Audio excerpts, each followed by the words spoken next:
আমার নাম গোপী। বয়স ২৯। আমি কলকাতার বাসিন্দা। কলকাতা থেকে একটু সাইড একটা মফস্বল এলাকায় থাকি। বাড়িতে আমার বাবা মার একটি বোন আছে। বোনের বয়স ১৯-এর মতো। সিটি কলেজে ফার্স্ট ইয়ারে পড়ে। দেখতে হেভি সুন্দরী, খুব ফর্সা, শরীর স্বাস্থ্য মোটামুটি। আমি আমার বোনকে ছোটবেলা থেকে আস্তে আস্তে বড় হতে দেখেছি। ১৩ বয়সের পর থেকে ওর ক্রমশ বৃদ্ধি পাচ্ছিল। আমার দেখে খুব লোভ হতো। মনে হতো যদি পেতাম একবার। আস্তে আস্তে যত বড় হচ্ছিল আমার লোভ তত বৃদ্ধি পাচ্ছিল। আমি ইয়ার্কি মেরে ওর সঙ্গে মজা করতে করতে ওর গায়ে হাত দিতাম। এটা প্রায় আজ থেকে মাস ৬ আগে। কিন্তু সে কাহিনী তোমাদের পরে শোনাব। কিন্তু আজ যেটা বলবো সেটা হলো এই মাত্র কাল আর পরশু যা ঘটেছে। এটা আমার জীবনের একটা অনন্য অভিজ্ঞতা। রবিবার আমাদের গ্রামের বাড়িতে একটা বিয়ে বাড়ির নেমন্তন্ন ছিল। আমাদের সকলের সেখানে নিমন্ত্রণ ছিল। কিন্তু বোনের প্রথম বর্ষের এক্সামের তৈয়ারি নেওয়ার জন্য ও বলল যেতে পারবে না। আমিও বললাম আমার অফিসের কাজ আছে তাই যেতে পারব না। মা আর বাবাকে বললাম তোমরা দুজনে যাও, আমি আর সুমনা বাড়িতে আছি। ওরা রাজি হয়ে গেল। শনিবার বিকেলবেলায় বাবা আর মা চলে গেল। আমি আর সুমনা বাড়িতে রইলাম। বোনের সঙ্গে মস্তি করে করে সন্ধে বেলায় আমি বেরলাম আড্ডা মারতে। আমার দুই বন্ধু রাহুল আর পঙ্কজ ছিল সেদিন। রাহুল একটা কোম্পানিতে ইঞ্জিনিয়ার। পঙ্কজ ছোটখাটো ইলেকট্রিকের দোকানে কাজকর্ম করে। লেখাপড়াও বেশি দূর করেনি, কিন্তু আমাদের সঙ্গে পড়তো বলে বন্ধুত্ব আছে। আমরা একটা জায়গায় আড্ডা মারতে মারতে বিয়ার খাচ্ছিলাম। বসে বসে গল্প করতে করতে আমি বললাম, আচ্ছা আমার বোন সুমনাকে তোদের কেমন লাগে? ওরা তো অবাক হয়ে গেল। আমি একটা দাদা হয়ে নিজের বোনের সম্পর্কে এরকম বলছি শুনে। ওরা প্রথমে বলল ভালো। আমি তারপর ওদের ভেতরের ভয় কাটানোর জন্য বললাম ওকে কাছে পেলে তোরা কি করবি? তখন তো সবাই হতভম্ব। তারপর কিছুক্ষণ পরে পঙ্কজ বলল, আরে ভাই তুই রাগ করবি বলে বলতে পারিনি, কিন্তু আমার তো হেভি লাগে। ও যখন কলেজ যায় আমি দোকান থেকে ওকে দেখি। যা লাগে না ওকে দেখতে। কতবার তোদের বাড়িতে ইলেকট্রিকের কাজ করতে গিয়ে দেখেছি। একটা সুযোগ করে দে না ভাই, তোর যা লাগে দেব। রাহুল বলল ভালোই হয় যদি কাছে পাই। আমি বললাম বাড়িতে এসময় কেউ নেই, সবাই মিলে একটা সুযোগ আছে। কিভাবে কি করা যায় বলতো? পঙ্কজ বলল চল এখুনি তোদের বাড়ি যাই। আমি বললাম আশেপাশের ফ্ল্যাটের লোকেরা সন্দেহ করবে। তাছাড়া মা যদি জানতে পারে তাহলে খুব বকবে। এখানে হবে না, অন্য কোথাও। তখন রাহুল একটা মস্ত প্ল্যান দিল। বলল চল সবাই মিলে দীঘা ঘুরে আসি। তোর বোনকেও নিয়ে যাই। ওখানে গিয়ে হোটেল ভাড়া নেব। তারপর সেখানে সবাই মিলে। আমি বললাম কিন্তু ও কি আমাদের সঙ্গে যেতে রাজি হবে? পঙ্কজ বলল রাজি কাতে হবে। তুই শুধু যেভাবে হোক তোর বোনকে রাজি করা। আমার দীঘায় অনেক পরিচিতি আছে। আমার চেনা হোটেলও আছে। আমি ফোনে রুম বুক করে নেব। আমি বললাম ঠিক আছে দেখছি। রাহুল বলল না দেখছি নয়, আমি সব খরচা করব। তুই শুধু রাজি করা। আমি বললাম ঠিক আছে। তাই আমাদের ঠিক হলো আমরা তিনজন দীঘা যাব আমার বোন সুমনাকে নিয়ে। দীঘা হল ওয়েস্ট বেঙ্গলের সবচেয়ে বড় সি বিচ। খুব সুন্দর জায়গা। আমি ওখানে ৩-৪ বার গেছি। কলকাতা থেকে ৪-৫ ঘন্টার পথ। বাসে করে যেতে হয়। এছাড়া ট্রেনেও যাওয়া যায়। এবার কাহিনীতে আসি। আমি বাড়িতে এসে বোনকে বললাম সুমনা বাবা মা তো নেই, চল না কোথাও থেকে ঘুরে আসি। আমার দুই বন্ধু আর দুই বান্ধবী যাবে। সবাই মিলে মজা করতে করতে যাব। ও বলল দাদা আমার যে পরীক্ষা সামনে পড়াশোনা করতে হবে। আমি বললাম চল না একটা দিন তো। আমরা সবাই মিলে খুব মস্তি করব। আর তাছাড়া তুই তো জানিস আমার বন্ধুদের কে। সীমা আর আঞ্জু যাবে সঙ্গে। তোরা তিনজন মেয়েরা মস্তি করবি। এইভাবে অনেকক্ষণ ধরে বলে ওকে রাজি করলাম। বললাম ব্যাগ প্যাক করে নে। বিচে স্নান করতে হবে। সেই অনুযায়ী হালকা কাপড় জামা নিবি। সকালে বেরব। রাতে শুয়ে শুয়ে রাহুল আর পঙ্কজকে ফোন করে দিলাম। সকালে দুজনে বেরিয়ে পড়লাম। রাহুল আর পঙ্কজ পরের স্টপেজে উঠবে। আমরা বাসে উঠে পড়লাম। পরের স্টপেজ যথারীতি রাহুল আর পঙ্কজ উঠল। বোনের পাশে আমি বসেছিলাম। 2-3টা স্টপেজ পর যখন কোনো মেয়ে উঠল না তখন বোন আমাকে বলল, কিরে দাদা, তুই যে বললি সীমা আর আঞ্জু আসবে, কই উঠল না তো? আমি বললাম, ওদের বাড়িতে কি প্রবলেম হয়েছে তাই আসতে পারেনি। বোন তো চিন্তায় পড়ে গেল, বলল, তাহলে কি হবে? আমি বললাম, চিন্তার কি আছে, এই তো আমরা 3জন আছি, 4জনে মস্তি করব। বোনকে খুব চিন্তিত দেখালো। রাহুল আর পঙ্কজ ওর সঙ্গে গল্প করতে লাগল। বাস দীঘা পৌঁছালো 12টা নাগাদ। আমরা সবাই বাস থেকে নেমে হোটেলের দিকে রওনা দিলাম। পঙ্কজ আগে থেকে হোটেলে রুম ঠিক করে রেখেছিল। গিয়ে দেখলাম খুব কনজেস্টেড জায়গা হোটেলটা। ছোট ছোট খুপুরি খুপুরি রুম, খুব একটা পরিষ্কার নয়। আমি বললাম, এইরকম জায়গায় কেন ঠিক করলি? কোনো ভালো জায়গায় ফ্যামিলি হোটেল পেলি না? পঙ্কজ কোনো উত্তর দিল না। বলল, যা ঠিক করেছি তাতেই চল, বেশি কথা বলিস না। পরে জেনেছিলাম এটা আসলে একটা কম দামি হোটেল। বাইরে থেকে যারা ওসব কাজের জন্য এখানে আসে তারা এখানে থাকে। এদের নিজস্ব সার্ভিসও আছে, কেউ কেউ সাথে নিয়েও আসে। যাই হোক, আমরা 2টো রুম বুক করলাম, একটা বোনের জন্য আর একটা আমাদের 3জনের জন্য। আমরা রুমে ঢুকে প্ল্যান করলাম বিচ যাওয়ার আগে একটু ড্রিঙ্ক করব। তাই বোনের রুমে নিয়ে গিয়ে বললাম, তুই ফ্রেশ হয়ে নে, একটু পরে বিচে যাব, আমরা খাবার নিয়ে আসছি। এই বলে আমরা বাইরে গেলাম। একটা বারে বসে বসে হুইস্কি আর খাবার খেলাম।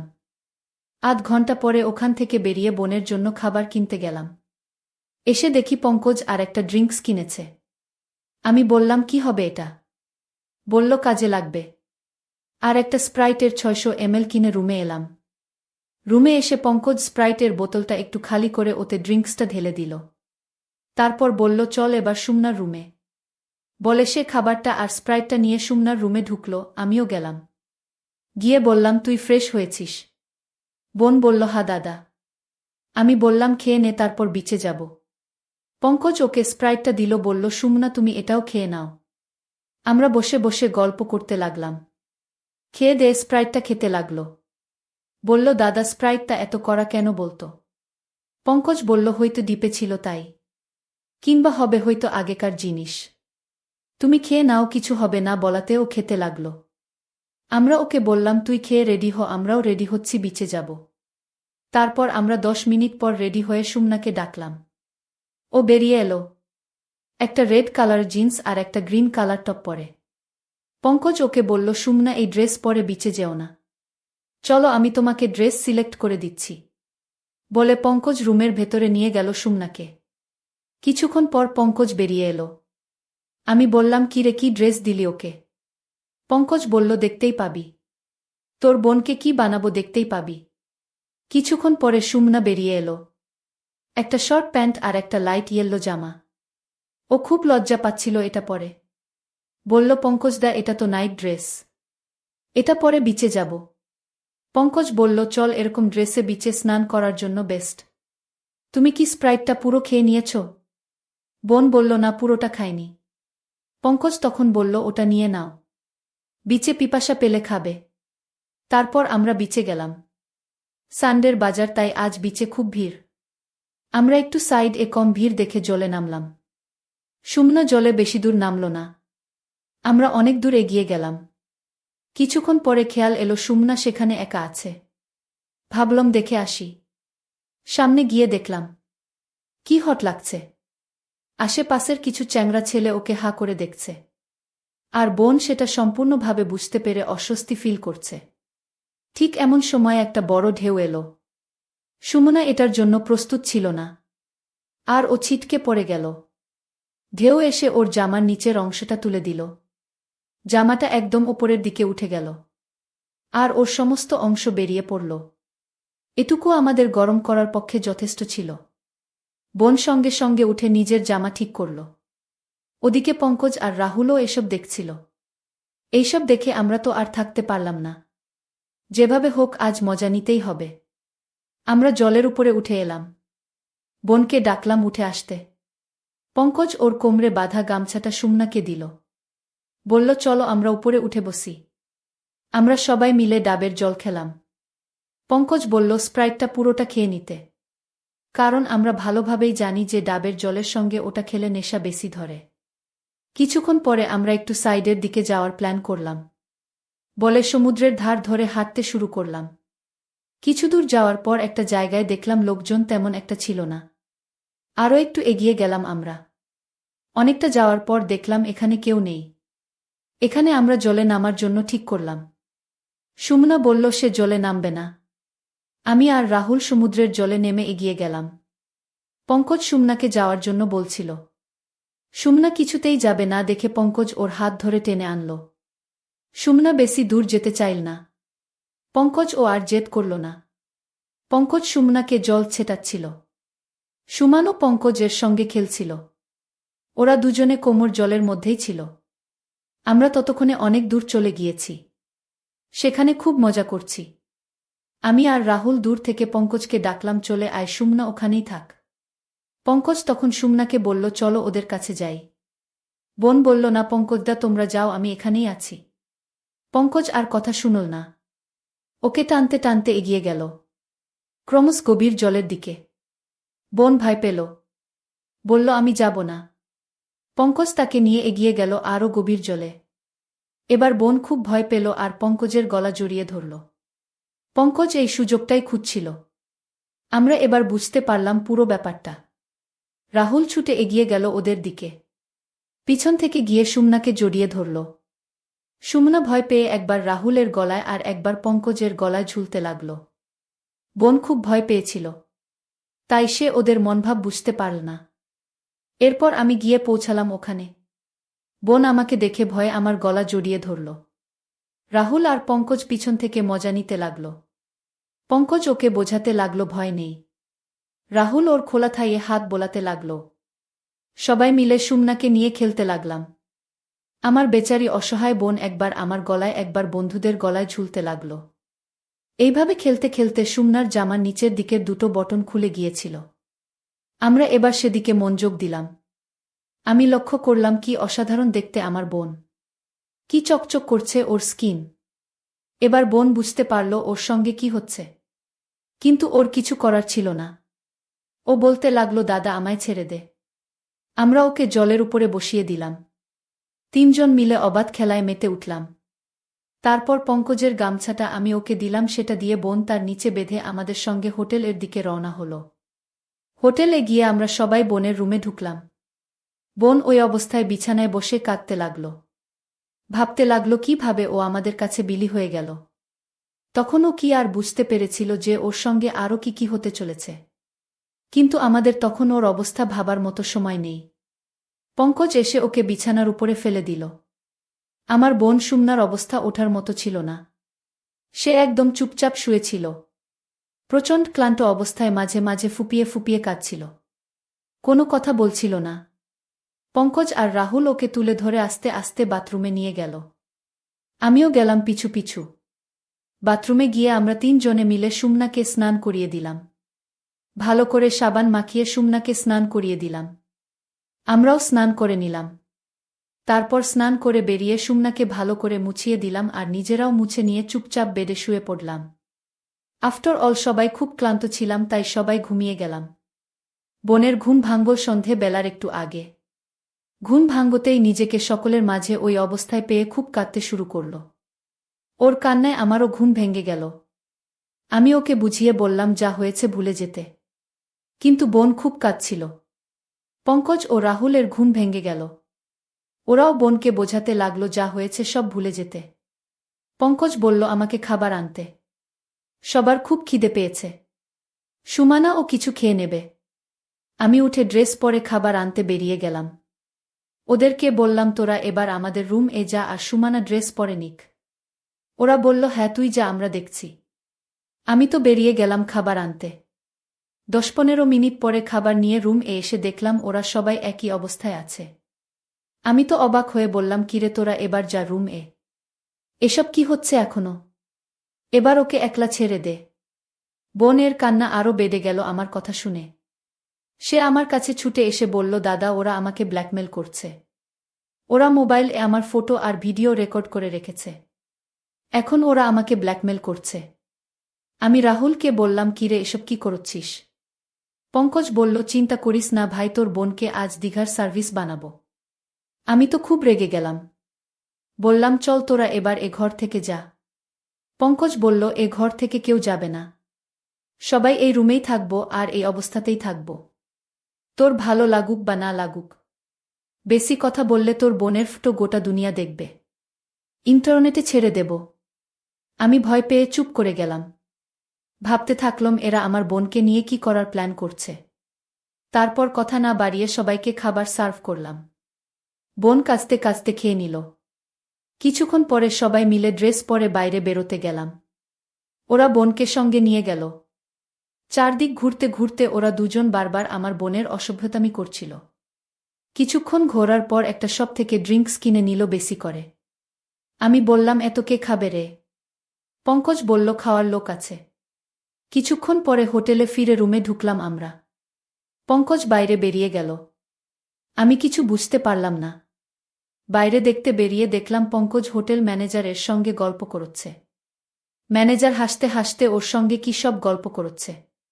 কিচ্ছুক্ষণ পরে পঙ্কজ রুম এসে গেল। আমরা সবাই ড্রিঙ্কস খেতে বসলাম আর সুমানা এক কোণে বিছানায় বসেছিল। পঙ্কজ বলল এসো রানী আমাদের পানি ঢেলে দাও। সুমানা না বলল। পঙ্কজ উঠে গিয়ে জোট করে বোনকে নিয়ে এলো। আর বলল আমরা যা বলছি সেটাই কর তবে তোর ভালো হবে।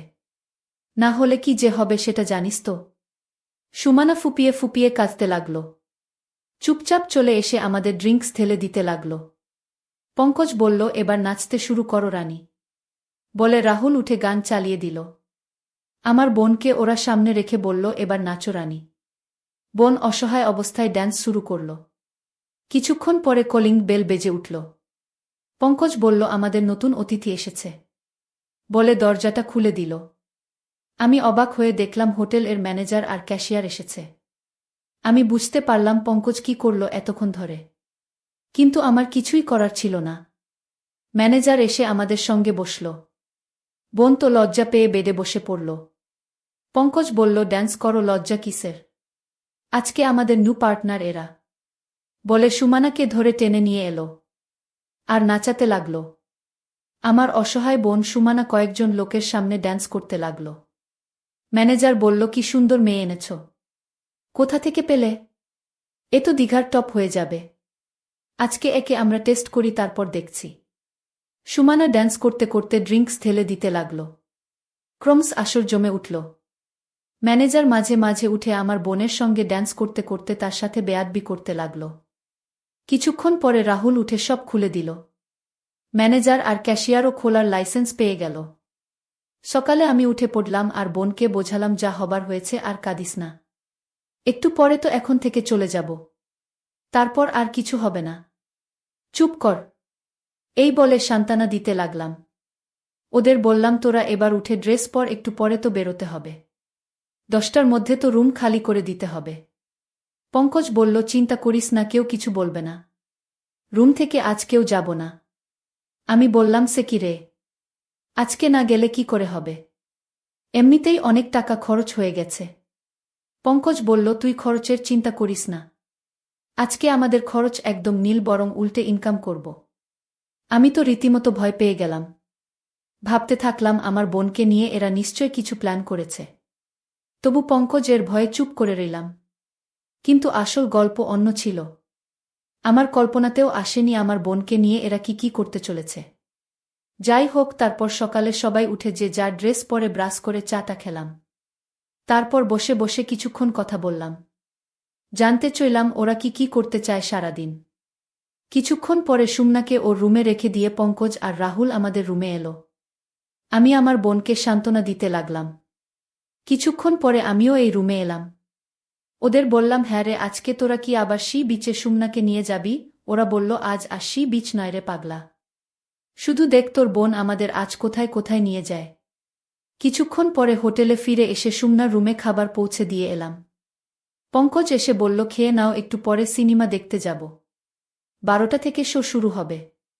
বলে পঙ্কজ চলে গেল। বোন খেয়ে দিয়ে চুপ করে বসেছিল। পঙ্কজ এসে বলল কি হলো রানী চলো সিনেমা দেখতে যাব। যে কদিন এখানে আছো আমরা যা বলি তাই করো, না হলে কি হবে সেটা ভালোভাবেই জানো। বোন তো অনিচ্ছা সত্ত্বেও রেডি হলো। সালবার কামিজ পরে ফেল। পঙ্কজ এসে আবার বলল এসব কি পরছ? এসব ড্রেস এখানে চলবে না। বলে সে একটা শর্ট স্কার্ট আর একটা হালকা হলুদ রঙের টপ দিল। আর বলল, এটা পরে নাও রানী। সুমনা অনিচ্ছা সত্ত্বেও ওগুলো পরে ফেল। আমরা সবাই মিলে বেরিয়ে সিনেমা হলের দিকে এগিয়ে গেলাম। আমি যেতে যেতে পঙ্কজকে বললাম, হ্যাঁ রে, কোথায় সিনেমা দেখতে যাবি? কি সিনেমা চলছে কিছু বল। পঙ্কজ বলল, যেখানে যাচ্ছি চুপচাপ চল। কিছুক্ষণ হাঁটার পরে পঙ্কজ একটা ছোট্ট সিনেমা হলের সামনে গিয়ে দাঁড়াল। সেখানে দেখি একটা ছোট্ট সিনেমা হলো আর সেখানে বিগ্রেড মুভি চলছে।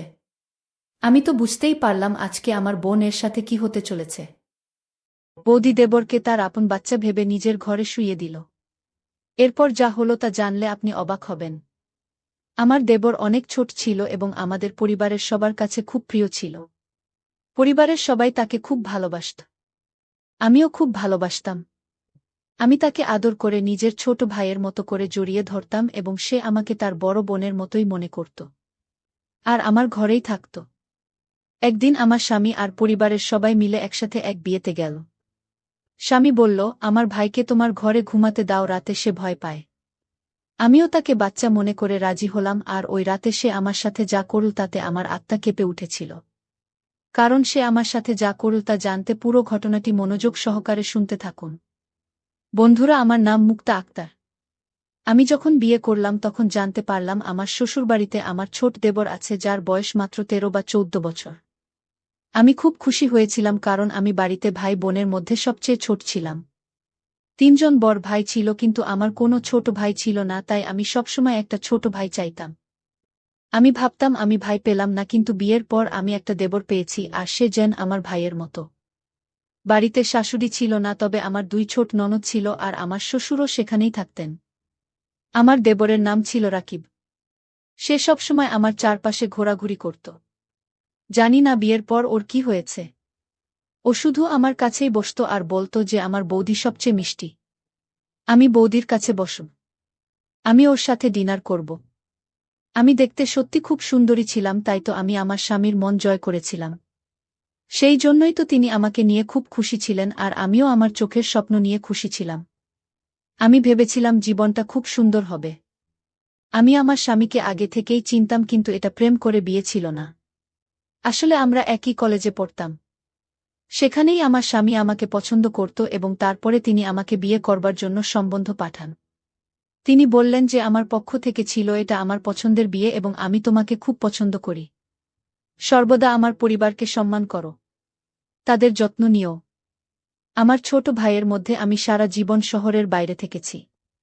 আমি আমার পরিবারের সাথে খুব বেশি সময় কাটাতে পারিনি। যখন আমি ফিরে আসি তখন রাকিব ৭ বছরে ছিল। তারপরে আমি ফিরে এসেছি। ৬ বছর পর আমি তাকে দেখেছি, সেখানে আমি খুব খারাপভাবে আটকে পড়েছিলাম।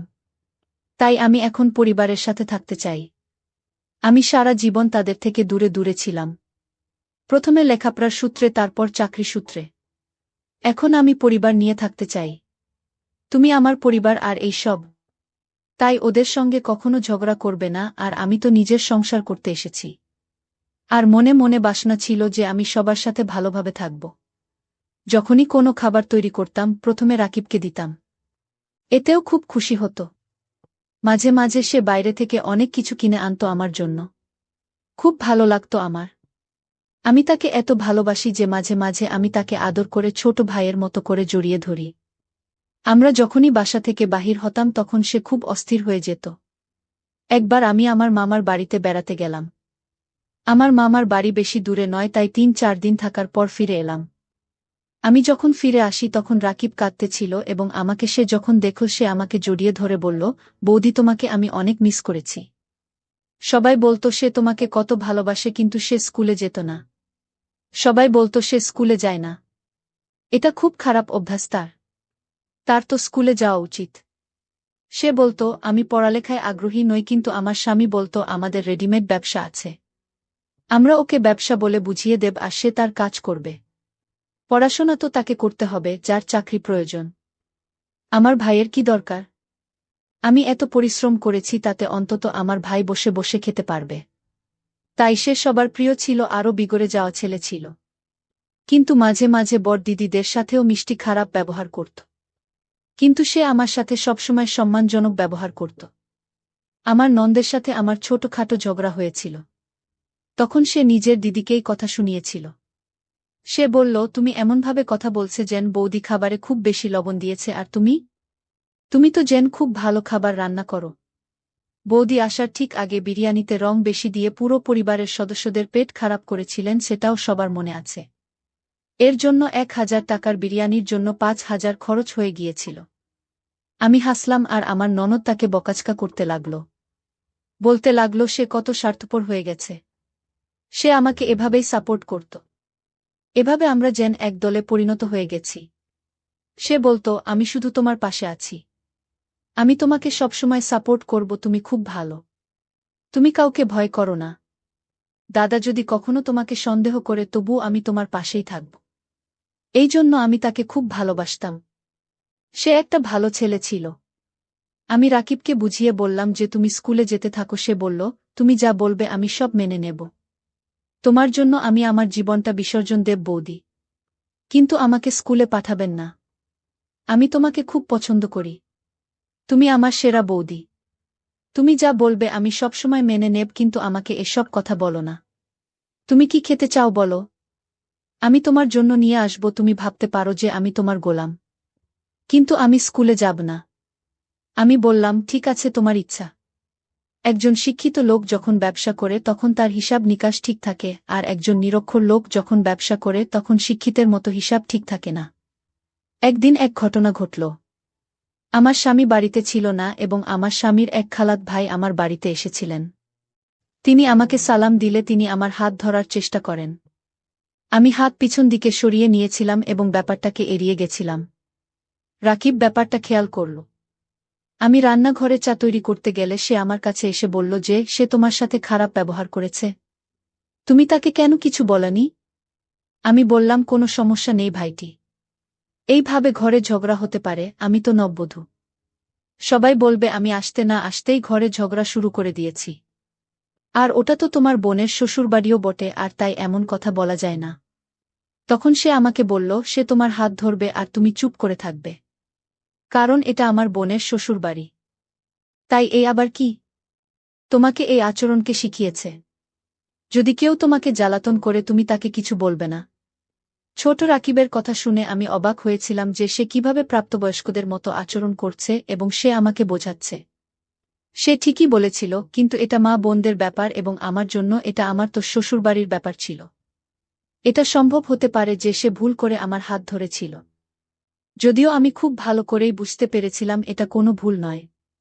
লোকটা আমার দিকে অদ্ভুত চোখে তাকিয়েছিল। আমি রাকিবকে বললাম, ছাড়ো, ভুল হয়ে গেছে বলে তাকে ক্ষমা করে দাও। কিন্তু রাকিব তো তার সাথে প্রতিশোধ নিল। সে তার চায়ে লাল লঙ্কার গুঁড়ো দিল। তাও এত বেশি যে মাত্র এক চুমুক খাওয়ার পর তার অবস্থা সংকটজনক হয়ে উঠল। তার শ্বাস বন্ধ হয়ে গেল। ঘরে এক তামাশা হয়ে গেল। অতিথিরা চলে যাওয়ার পরে আমার ননদ রাকিবকে অনেক মারল। এতটাই যে সে কাঁদতে কাঁদতে ছাদে চলে গেল এবং সেখানে ২-৩ ঘণ্টা বসে রইল। সে খাবারও খাচ্ছিল না। আমি তাকে সান্ত্বনা দিতে ছাদে গেলাম। আমি যখন তাকে সান্ত্বনা দিচ্ছিলাম তখন সে আমাকে জড়িয়ে ধরে কাঁদছিল। আমি হঠাৎ অদ্ভুত কিছু অনুভব করলাম। আমি সাথে সাথে তার কাছ থেকে দূরে সরে গেলাম। সে বলল, কি হয়েছে বৌদি? আমি বললাম, না, কিছু হয়নি। তুমি আমার সাথে নিচে এসো। আর লাভলি আমাকে বলছিল যে তুমি তো খাবারও খাওনি। তুমি খাবার খাচ্ছ না কেন? নিচে এসো। তোমার দাদাও আসছে। তাহলে সেও কিন্তু পুরো ব্যাপারটা জানতে পেরে যাবে এবং সম্ভবত সেও তোমার উপর রেগে যাবে। আমি রাকিবকে বুঝিয়ে নিচে নিয়ে এসেছি। সে তাই আমার সাথে খাই। একবার তার বোন তাকে কিছু অর্ডার করল। সে বলল, খুব গরম, আমি যাব না। তখন আমার ননদ বলল, মাত্র ৬-৭ মিনিট আগেই তো তুমি বৌদির জন্য জিনিস কিনে আনলে। বৌদি কি তোমার খুব প্রিয়? আমি তোমার নিজের বোন আর তুমি আমার জন্য যাবে না? এদিকে গরমের মধ্যেও তার জন্য যেতে পারলে। রাকিব বলল, তার জন্য আমি যে কোনো জায়গায় যেতে পারি। আর তোমার জন্য আমি রাস্তায় মরলেও যাব না। দিদি অবাক হয়ে গেল আর এতে দিদি আরও বেশি রেগে গেল এবং আমি অবাক হলাম যে সে আমার জন্য তার দিদিদের সাথে কিভাবে ঝগড়া করছে। কাল তারাই বলবে তাকে আমি কিছু পট্টি পরিয়েছি। আমি তাকে বুঝিয়ে যেতে বললাম, কিন্তু সে কিছুই বুঝল না। সে খুব জেদি ছিল। একদিন আমার শ্বশুর ও স্বামীকে রাতে বাড়ি থেকে বের হতে হল। আমার স্বামী বললেন, রাকিবকে তার ঘরে নিয়ে ঘুমাতে হবে। রাকিব একা ঘুমাতে ভয় পায়, বোনেরাও বিয়েতে যাচ্ছিল। ওরা দেরি করে ফিরবে। আগে সে বাবার ঘরে ঘুমোত। কিন্তু এখন সেও তাদের সাথে যাচ্ছে, আর বোনেরা ওকে তাদের সাথে শুতে দেবে না। তাদের সাথে ওর পটে না। তাই তুমি তাকে তোমার ঘরে ঘুমাতে দিও। তুমিও একা ভয় পাবে না। আমি বললাম, ঠিক আছে। রাত এলে ওকে বললাম, আমার ঘরে আসতে ঘুমানোর সময় হয়ে গেছে। রাকিব আমার ঘরে এসে শুয়ে পড়ল। আমি বিবাহিত আর এখনই রুম সেট হয়েছে। আমার ঘরে মাত্র 2টি খাট ছিল, কিন্তু সেগুলোতে কেউ ঘুমাতে পারে না। সেজন্য তাকে বিছানায় শুতে হয়েছিল। আমিও তাকে শিশুর মতো ভেবেছিলাম এবং তাকে আমার স্বামীর জায়গায় ঘুমাতে দিয়েছিলাম এবং আমিও এক পাশ ফিরে ঘুমিয়ে গিয়েছিলাম। কিন্তু কিছুক্ষণ পর তার হাত আমার হাতে অনুভব করলাম এবং তাকে জিজ্ঞেস করলাম, এটা তুমি কি করছো? তখন সে বলল, কিছু না। তোমাকে আমার খুব ভালো লাগে, এবং হঠাৎ সে নেমে চলে গেল। অদ্ভুত এবং বাজে কথা বলতে লাগল। আমি তো শুনে অবাক হয়ে গেলাম। সে এমন কথা বলতে শুরু করল যে আমি লজ্জায় লাল হয়ে গেলাম। আমি বললাম, এগুলো কি ধরনের কথা বলছো তুমি? কি হয়েছে তোমার? কোথা থেকে শুনেছ এসব কথা? সে বলল, অনেক জায়গা থেকে শুনেছি। আমার সাথে এমনভাবে কথা বলছিল যেন শিশু নয়, একজন যুবক, এবং তারপর সে আমার মর্যাদাকে আক্রমণ করল। সে বলে যে আমি 11 বছরের ছেলের মতো ছোট বাচ্চা নই। আমার বয়স 17 বছর। দাদা তো শহরের বাইরে থাকত, সে কি করে বুঝবে আমার বয়স কত? শুধু আমার উচ্চতা বাড়ছে না, কিন্তু আমার ভিতরে বাচ্চাদের মতো কিছুই নেই। আমাকে ছোট ভেবে আমার মা হওয়ার চেষ্টা করো না। আমি তোমার পছন্দ করি। তুমি কি মনে করো কেন আমি তোমার জন্য সব করছিলাম? তোমার জন্য আমার বোনদের সাথে ঝগড়া করতাম। তোমার জন্য আমি রোদের মুখ পোড়াতে বের হতাম। কারণ আমি তোমাকে পছন্দ করতাম।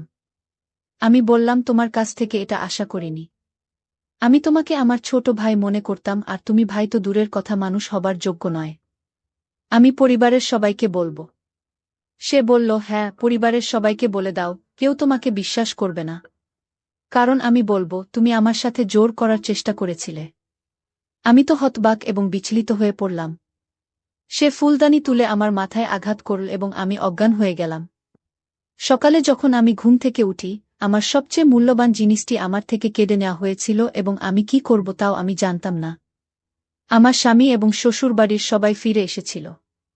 যখন আমি নিজেকে নির্দোষ ঘোষণা করার চেষ্টা করি, তখন আমি বলার আগে আমার দেবর আমার শ্বশুর শাশুড়ি পরিবারকে বলেছিল যে আমি নাকি তার সাথে এসব করার চেষ্টা করেছি। আমার স্বামী আমার উপর রাগ করল। সবাই আমাকে নিয়ে খারাপ কথা বলছিল, আর ননদ ছিল বা ক্রুদ্ধ।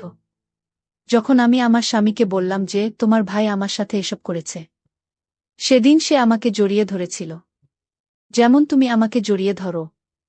আমার স্বামী আমার মুখে থাপ্পড় মেরেছিল আর বলেছিল যে আমার অনুপস্থিতিতে একজনকে নাকি অপদস্থ করছি আমি। আর সে বলেছিল, এসব করে এখন তুমি আমার ভাইকে দোষারোপ করছ। আরে, তোমার মতো এক মেয়ে একজন পুরুষের সাথে বাঁচতে পারে না। তুমি সুন্দরী, তাই না? তুমি তোমার সৌন্দর্যের জন্য খুব গর্বিত। যখন তুমি আয়নায় তাকাও, তোমার তো এটাই মনে হয় আমি একজন পুরুষের সাথে কি করে বাঁচব। এই সৌন্দর্য অন্য পুরুষদের মধ্যে বিতরণ করা উচিত। আর অন্য পুরুষকে পেয়েও যাব। আর যখন তুমি অন্য কাউকে পাওনি, তখন আমার ছোট ভাইকে ব্যবহার করলে। এই শিশুটির মনে এসবের কি প্রভাব পড়ল? তুমি তাকে তার সময়ের আগে এই যুবক করেছ। তার জীবন নষ্ট করে দিয়েছ। আমি জানি না আমি তোমার মতো একজন নারীকে কিভাবে আকৃষ্ট করেছি। তোমার তো বাজারে বসা উচিত। আমার বাসা থেকে বের হও। আমার স্বামী অনেক বড় বড় কথা বলেছে। আমি তার পায়ের কাছে বসেছিলাম, কিন্তু তারপর আমি তার পায়ের উপর থেকে উঠেছি। কারণ সে সব সীমা অতিক্রম করেছে। না বুঝে না জেনে কোনো ব্যাখ্যা ছাড়াই আমার দেবর যা বলেছিল তা সে মেনে নিল। আর আমার স্বামী আমাকে বাড়ি থেকে বের করে দিল। আমি বাপের বাড়ি চলে গেলাম। তারা মেয়ের বাবা মা, তারা আর কি করবে? তাদের আরও 5টি মেয়ে ছিল। আমিও বাড়িতে থাকতে শুরু করলাম। স্বামী ছেড়ে চলে গেল এবং ফিরে আসেনি। এমনকি কথা বলার জন্যও না। আমার বাবা বলল, অন্তত কথা তো বলো। বসে এই সমস্যার সমাধান করা যাক। স্বামী বলল, আপনি আপনার মেয়েকে আপনার কাছেই রাখুন। কিছুদিন পরে আমি জানতে পারলাম যে আমি গর্ভবতী। কিন্তু আমি এটা জানতাম না যে এটা আমার দেবরের বাচ্চা নাকি আমার বরের। আমার জীবন তো বরবাদ হয়ে গিয়েছিল। আমি আর কোথাও কারো এলাম না। আমার মনে হতো যে দুনিয়ার সব থেকে বাজে ভাগ্যের মেয়ে আমি। আর আমার সাথেই দুনিয়ার সব থেকে বড় অন্যায় হল।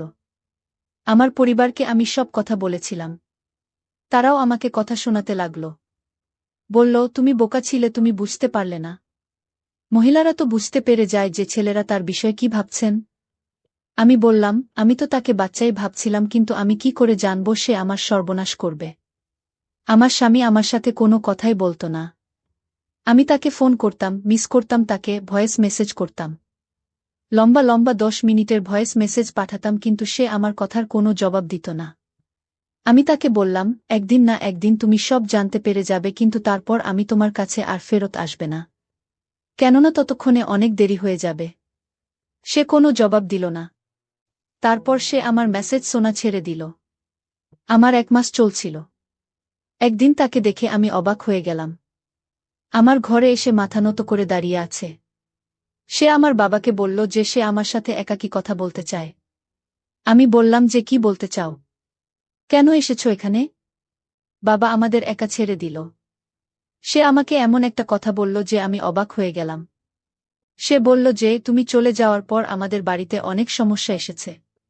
কথিত আছে যে নির্যাতিত ব্যক্তির কান্না যদি নির্যাতনকারী ব্যক্তিকে দোষারোপ করতে ব্যবহার করা হয় তবে সেই ঘরটি নষ্ট হয়ে যায়। আমার বোনের বিবাহ বিচ্ছেদ হয়েছে। ওর বিয়ে হয়েছিল, কিন্তু তারা তালাক দিয়ে দিল। যখন কিনা সে বিদায় পর্যন্ত হয়নি। ছোট বোন সিডি থেকে পড়ে গেছে আর তার 1 হাত ভেঙে গেছে। আর তুমি জানো রাকিবের সাথে কি হয়েছে? তার ক্যান্সার হয়েছে। ডাক্তারের কথা হলো যদি তাকে বাঁচাতে হয় তাহলে 10 লক্ষ টাকা চাই।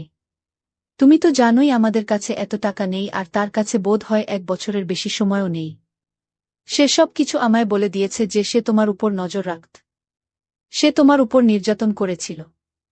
আমাকে ক্ষমা করে দাও। আমি তোমাকে বিশ্বাস করিনি। তোমাকে আমি অনেক খারাপ বলেছি। আমি নিজের ভাইয়ের ভালোবাসায় অন্ধ হয়ে গিয়েছিলাম। আমি ভাবতাম যে সে বাচ্চা, কিন্তু আজকাল কেউ আর বাচ্চা নেই। আমাকে ক্ষমা করে দাও। সে তো ছোট বাচ্চা ছিল। দিনরাত কান্নাকাটি করত। সে বলতো আমার জীবন বরবাদ হয়ে গেল। কেননা আমি কারো জীবন বরবাদ করেছি।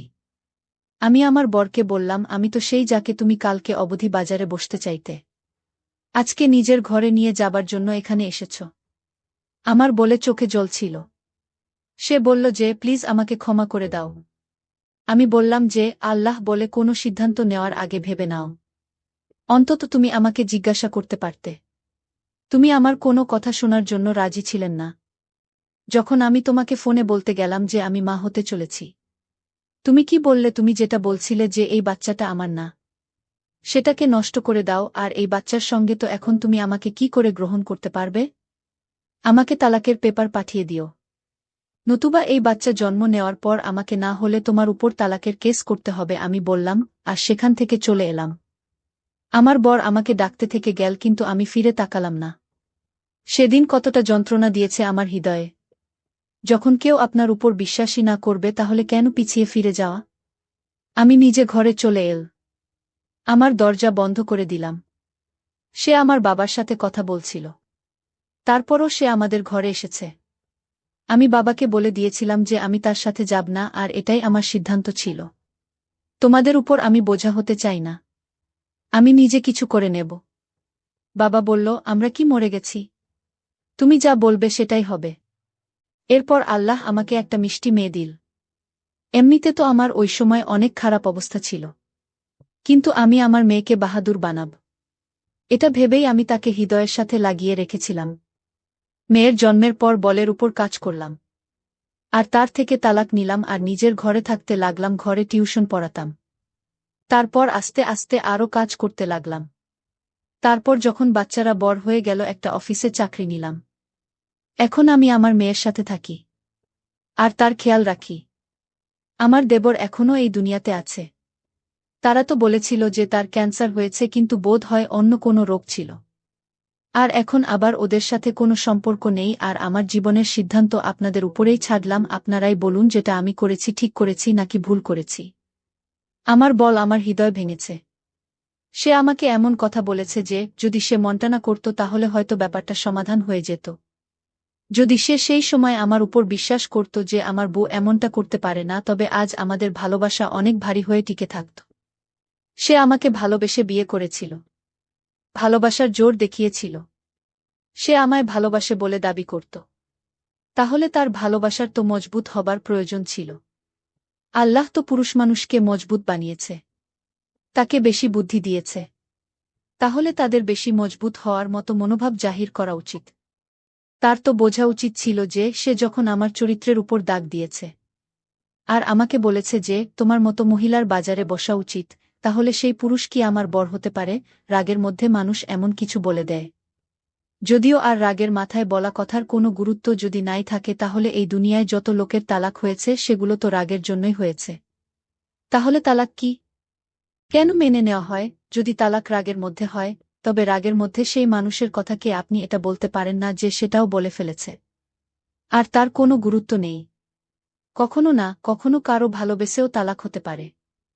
রাগের মাথায় তালাককে যখন গ্রহণ করা হয় তাহলে অন্য কথা। ওই সময় নিজের জায়গায় ঠিক। আমার নিজের কৃতকর্মের উপর কোনো অনুশোচনা নেই। আমি যা কিছু করেছি একদম ঠিক করেছি। আমি যদি এমনটা না করতাম তাহলে আমি না আমার বউয়ের কোনো সম্মান করতে পারতাম আর না তাকে ভালোবাসতে পারতাম, আর যেখানে সম্মান থাকে না সেখানে ভালোবাসা থাকে না। আমরা যাকে সম্মান করতে পারি তাকে ভালোবাসতে পারি। এমনটা হয় না যে সম্মান নেই অথচ শুধু ভালোবাসা আছে। আল্লাহ আমাকে একটা মেয়ে দিয়েছে, সেটাকে আমি দায়িত্ব ভেবে পুরো জীবন তার দেখাশোনা করব। তার খেয়াল রাখব যাতে কাল কোনো রাকিব তার মান সম্মানে হাত না রাখতে পারে। আপনারা অবশ্যই বলবেন আমি ঠিক করেছি নাকি ভুল করেছি। আর আমার মেয়ের ভালো ভাগ্যের জন্য আপনারা অবশ্যই দোয়া করবেন। আপনারা যে কাহিনী এতক্ষণ শুনলেন এটা আসলে আমার সাথে ঘটেছিল। আমার এই কাহিনীটি আসলেই আমার সাথে ঘটা সত্য কাহিনী। তো বন্ধুরা, আজকে এই পর্যন্তই। ভিডিওটি দেখার পর যদি তোমাদের ভালো লাগে তাহলে অবশ্যই একটি লাইক করবেন এবং কমেন্ট করে তোমাদের মতামত জানাবেন আর চ্যানেলটি সাবস্ক্রাইব করে সাথেই থাকবেন।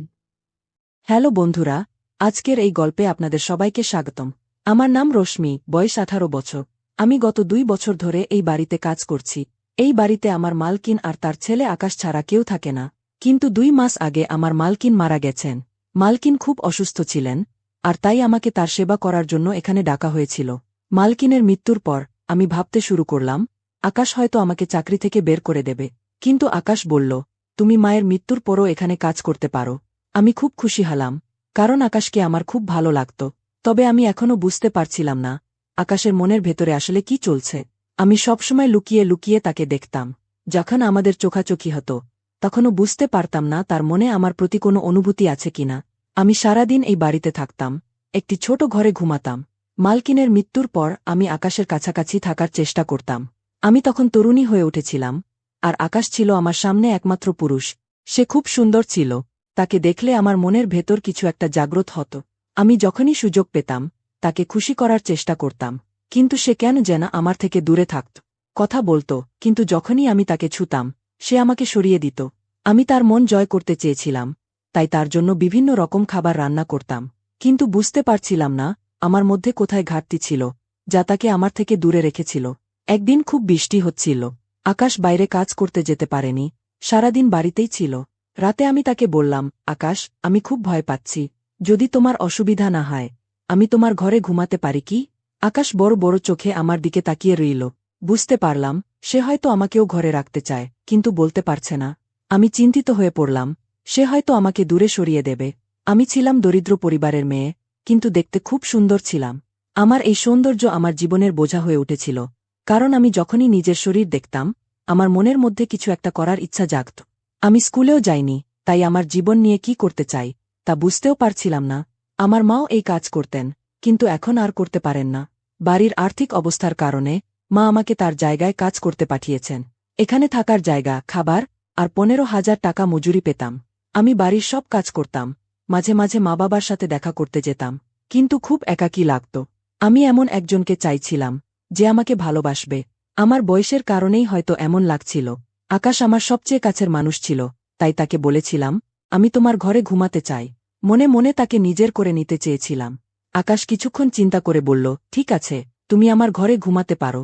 আমি আকাশের ঘরে ঢুকে ভাবছিলাম কোথায় শোবো। আকাশের পাশে বসলাম।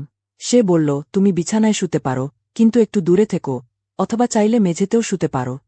আমি সরাসরি বিছানায় শুয়ে পড়লাম। বাইরে খুব ঠান্ডা ছিল। আকাশ কম্বল মুড়িয়ে একপাশে শুয়েছিল। আমি অপেক্ষা করছিলাম সে কিছু করবে কিনা, কিন্তু সে নড়ল না। আমি তার হাত ধরে বললাম, আমার খুব ঠান্ডা লাগছে। সে কিছুক্ষণ চুপ করেছিল। তারপর আমি তার উপর চড়ে বসলাম। তার চোখ বড় বড় হয়ে গেল, হৃৎপিণ্ড দ্রুত বেজে উঠল।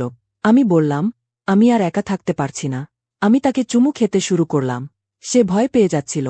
তারপর আমি তার শার্টের বোতাম খুলতে লাগলাম। হঠাৎ তার সারা শরীর দেখেই চমকে উঠলাম। আমার হাত পা কাঁপতে লাগল।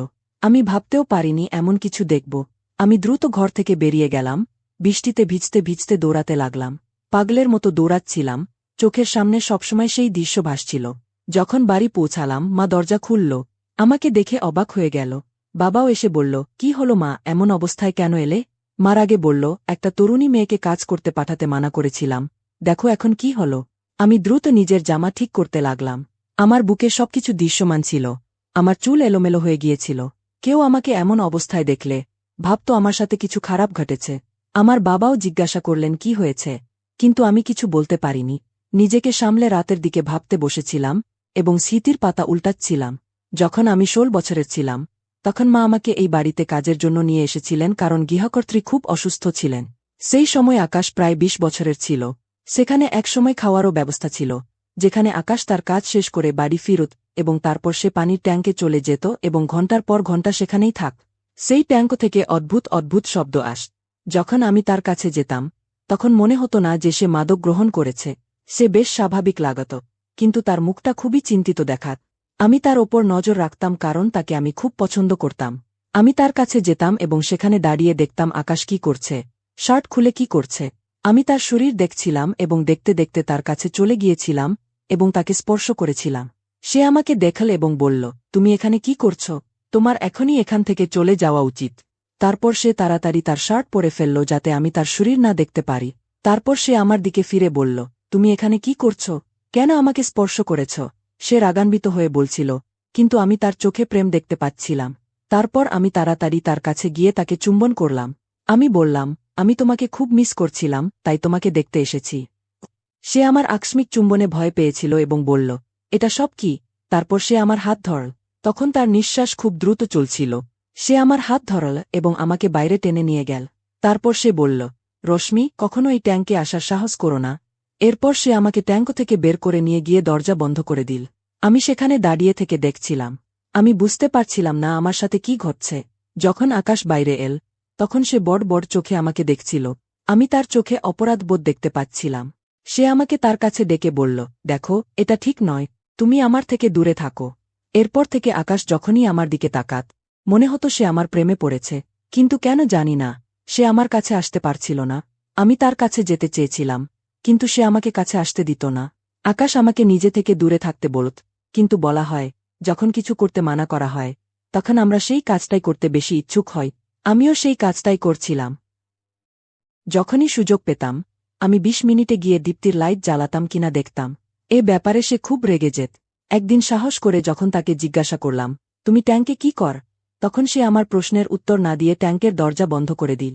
কিন্তু আজ যখন আমি তাকে কাপড় ছাড়াই দেখলাম, তখন আমি খুব অবাক হয়ে গিয়েছিলাম। আজ আমি আকাশের খুব কাছে ছিলাম। সম্ভবত সে ট্যাঙ্কে সময় কাটানোর জন্যই এমন করছিল। তাই যখন আমি তার শার্ট খুললাম, তখন তাকে দেখে আমি কেঁপে উঠলাম এবং তৎক্ষণাৎ বাড়িতে চলে এলাম। এসব শুনে আমার মা বাবা কেঁদে উঠলেন। তখন তাদের এবং নিজেদের সামলানোর জন্য আমি বললাম, মা, আকাশ কিছু ভুল করেনি। আমার তো তোমাদের মিস করছিল। সকাল থেকে এত জোরে বৃষ্টি হচ্ছিল যে আমি বিরক্ত হয়ে এখানে চলে এসেছি। আমার কথা শুনে মা আমার দিকে তাকালেন। তারপর আমি বললাম, না, আমার থাকার জন্য আলাদা একটা ঘর আছে। আমি সেখানেই ঘুমাচ্ছিলাম।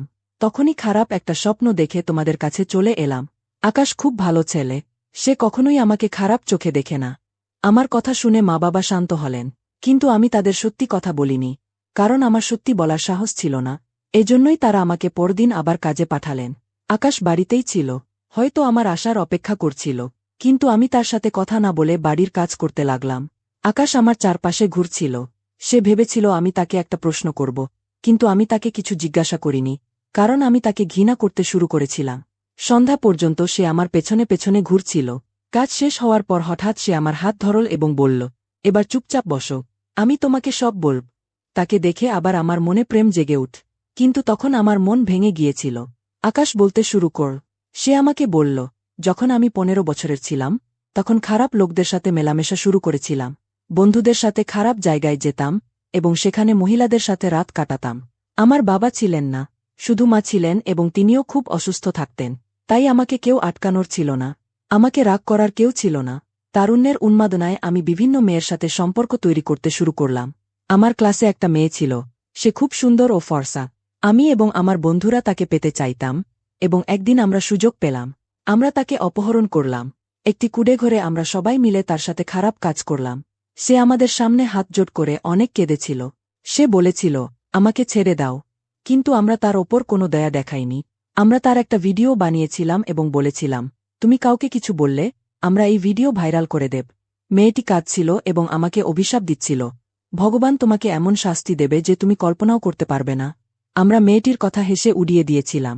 কিন্তু যখন আমি বাড়ি এলাম তখন আমার পেটে প্রচণ্ড যন্ত্রণা শুরু হল। আমি একটা কাপড় ভিজিয়ে পিঠে রাখলাম। জানতাম না আমার পেটে এত জ্বালা কেন হচ্ছে। কিছুক্ষণ পর আমার পেটে আগুন লেগেছে মনে হল। আমি ডাক্তার কাছে গেলাম, কিন্তু আমার ব্যথা খুব বেড়ে গেল। ডাক্তার আমাকে ওষুধ দিল। যখন তুমি এখানে কাজ করতে এলে আমি তোমাকে প্রথম দেখাতেই পছন্দ করেছিলাম। কিন্তু জানতাম তুমি আমার পেটের এই দাগ দেখলে প্রতিটি মেয়ের মতো তুমিও ভয় পাবে। আর গত রাতে তাই হয়েছিল। আমি নিজেও আমার পেটের এই বড় দাগ দেখে ভয়ে পাই। এমনকি ডাক্তারও বুঝতে পারছে না এটা কি হচ্ছে। এজন্যই আমি ট্যাঙ্কে যাই আমার পেটের বড় বড় ঘা ঠিক করতে। এখন সেগুলো কমে আসছে।